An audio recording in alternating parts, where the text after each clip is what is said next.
So let's start with something really paradoxical. How can freedom, something we all seem to want, right? How can it also feel like this crushing burden sometimes? That's really the chilling question at the heart of Erich Fromm's huge work, Escape from Freedom. And it's what we're diving deep into today. Our whole mission here is to unpack Fromm's arguments, not just as, separate points, but to see how they connect, how they flow together. It paints this really compelling, sometimes pretty unsettling picture of how we humans relate to liberty. And for this deep dive, we're drawing on some powerful insights, especially from Fromm's Freedom, a journey of escape and self-discovery.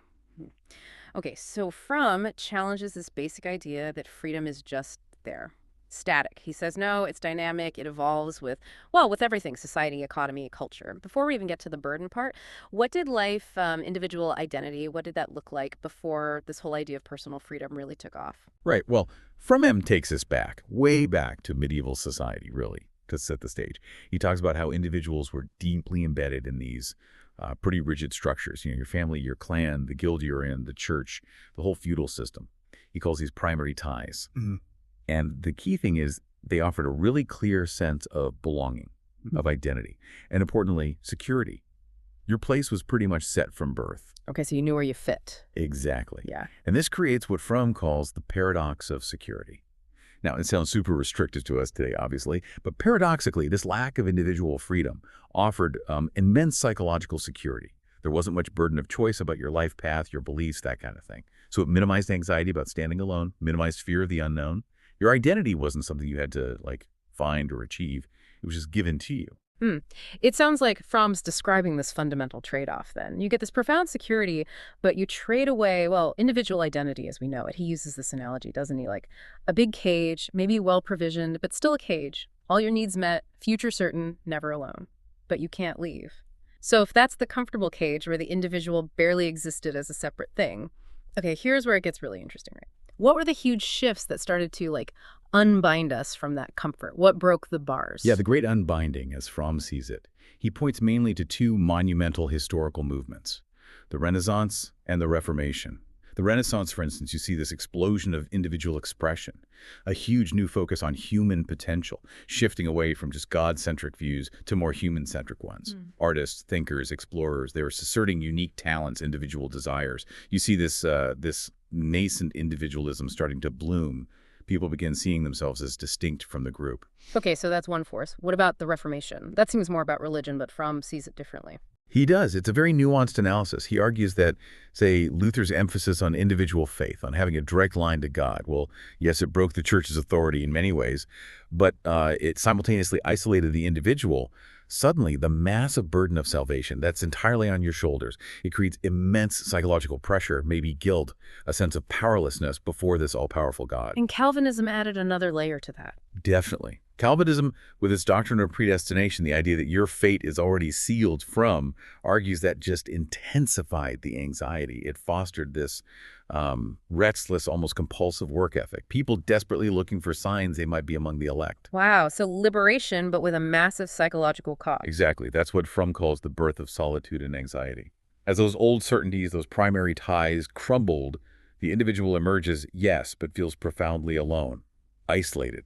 Insignificant, maybe. The world isn't this cozy, predictable cage anymore. It's vast, unpredictable, maybe even terrifying. The comfort's gone, replaced by this daunting expanse of choices and responsibilities. And that brings us right to the core of Fromm's argument, doesn't it? This unbinding, this move from historical change to deep psychological reality. He says for many people, this newfound freedom isn't joy. It's overwhelming. Too much responsibility, no clear map, feeling totally adrift becomes unbearable. So they look for ways to escape it. What are these escape routes Fromm talks about? How do people try to get rid of this angst? Well, Fromm identifies three main psychological strategies, or mechanisms as he calls them, ways people try to shed that unbearable weight of freedom, often trading it for a different kind of security, maybe a perverse one. Okay, what's the first one? The first is authoritarianism. And Fromm links this to what he calls sadomasochistic tendencies. Basically, it's about giving up your individual self, surrendering it to some external authority. This could be a charismatic leader, a powerful institution, maybe a really rigid ideology. It's like trying to get back to those primary ties, but through submission. There's the masochistic side, wanting to merge, submit, get rid of the burden of making choices, absolve yourself of responsibility. And then the sadistic side, wanting to dominate, control others, which Fromm argues also stems from an inability to stand alone. And he saw this playing out historically. Oh, absolutely. He pointed directly to the rise of fascism and Nazism as a huge societal manifestation of this. Millions of people surrendering their autonomy for this sense of belonging and power found in obedience to an authoritarian regime. Chilling. Okay, what's the second escape mechanism? The second is destructiveness. This is, well, it's pretty much what it sounds like. It's the urge to annihilate anything or anyone that represents this overwhelming, threatening world outside yourself. When that feeling of isolation and powerlessness becomes too much, some individuals lash out. It can manifest as overt violence, obviously, but Fromm also includes things like intense cynicism, nihilism, a kind of antagonism towards life itself, even symbolic destruction, constantly tearing things down, denigrating others, slander, undermining people. Fromm saw this often stemming from envy and inadequacy. It's like a desperate attempt to regain some sense of control by destroying what feels threatening. Okay, authoritarianism, destructiveness. What's the third one? You mentioned it might be the most common. Yes, the third, and Fromm thought perhaps the most insidious, particularly in modern democratic societies, is automaton conformity. This is where individuals basically surrender their authentic self, they stop being them, and instead just conform to whatever the prevailing norms, opinions, expectations are. They become like, well, like robots or automatons, as Fromm put it. But they might think they're choosing freely. Exactly. That's the insidious part. Not the illusion of choice, but their thoughts, feelings, actions are largely dictated by external social pressures, the need to fit in, to be liked, to not stand out. What happens is that the unique self, the authentic core, it kind of atrophies. It gets replaced by this socially constructed persona. You become what others expect you to be. And Fromm was really sharp on this. He talked about the market personality in modern consumer culture. How people start treating themselves like commodities, selling their personalities to get ahead. This just alienates us even further from our true selves. Wow. Okay, so authoritarianism, destructiveness, automaton conformity. When you hear those laid out, I mean, what does this all mean for us today? As you listen to this, what resonates with how you see modern society? It really makes you think, doesn't it? Especially with, say, social media. How much of what we like or share is really spontaneous, really us, and how much is just mirroring, conforming, maybe becoming that automaton Fromm described, selling a version of ourselves for validation. It's a really a powerful lens to look through, isn't it? It really is. It forces you to question things we often take for granted about our own choices. So Fromm lays out this pretty bleak picture sometimes of how we run away from freedom. But he doesn't just leave us there, does he? He talks about a way forward, right? This positive freedom. What's his vision for that? That's right. He makes a crucial distinction. There's what he calls negative freedom. That's freedom from external constraints, freedom from oppression, from poverty, things like that. And that's absolutely necessary, Fromm says. But it's not enough. His concept of positive freedom is about something deeper. It's the freedom to be yourself, freedom to realize your full potential, and freedom to engage constructively and authentically with the world. So not just freedom from, but freedom to. Precisely.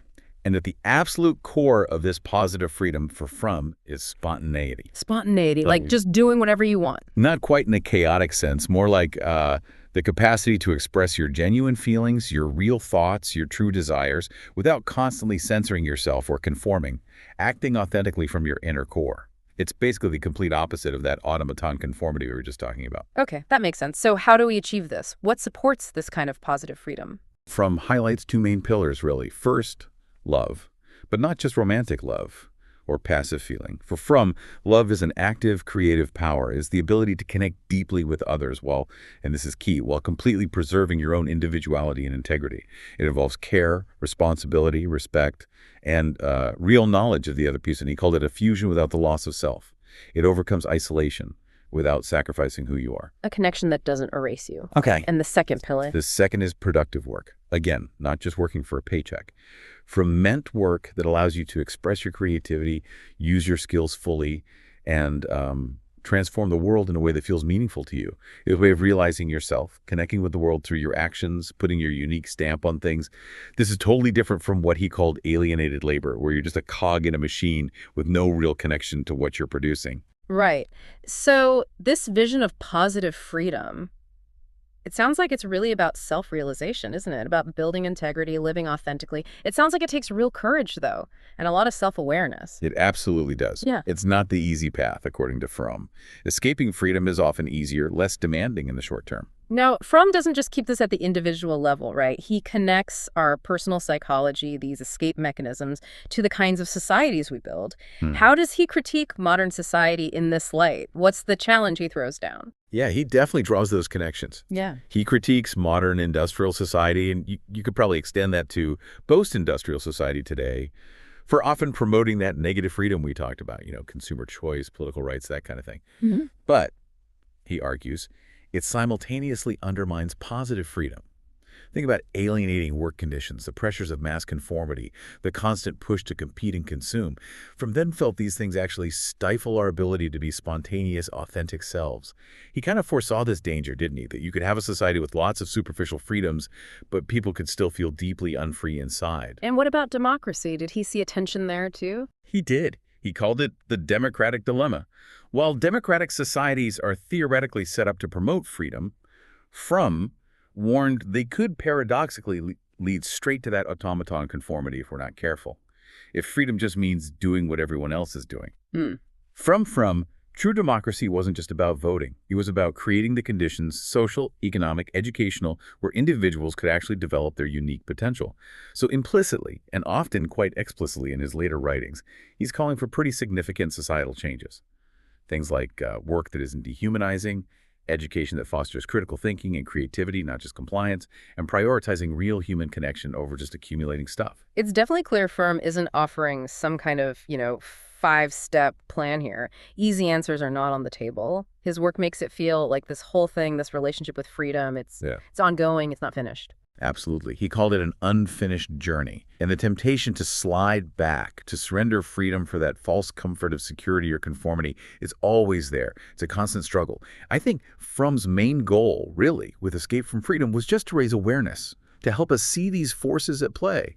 Because if we understand the historical roots, if we understand the psychological tricks we play on ourselves to avoid freedom's burden, then maybe, just maybe, individuals and societies can start to consciously resist those pressures and actively pursue genuine positive liberty.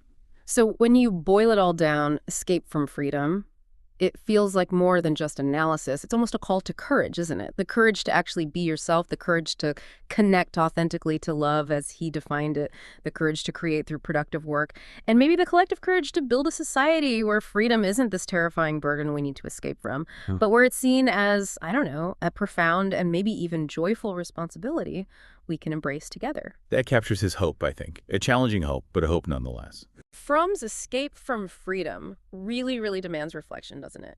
It challenges you, the listener, to look both inward and outward, to see that complex dance between freedom and security playing out in your own life and in the world around us. So here's something to maybe chew on after this. Based on Fromm's ideas, can you identify moments in your own life where that burden of freedom feels heaviest, where choice feels overwhelming? And maybe, just maybe, what's one tiny step you could take toward a more spontaneous choice, as Fromm might say, however small? Just one step to maybe reclaim a little piece of that positive freedom for yourself. What does it truly mean, not just politically, but personally in your everyday decisions, to choose freedom over comfort? That's the challenge Fromm leaves us with.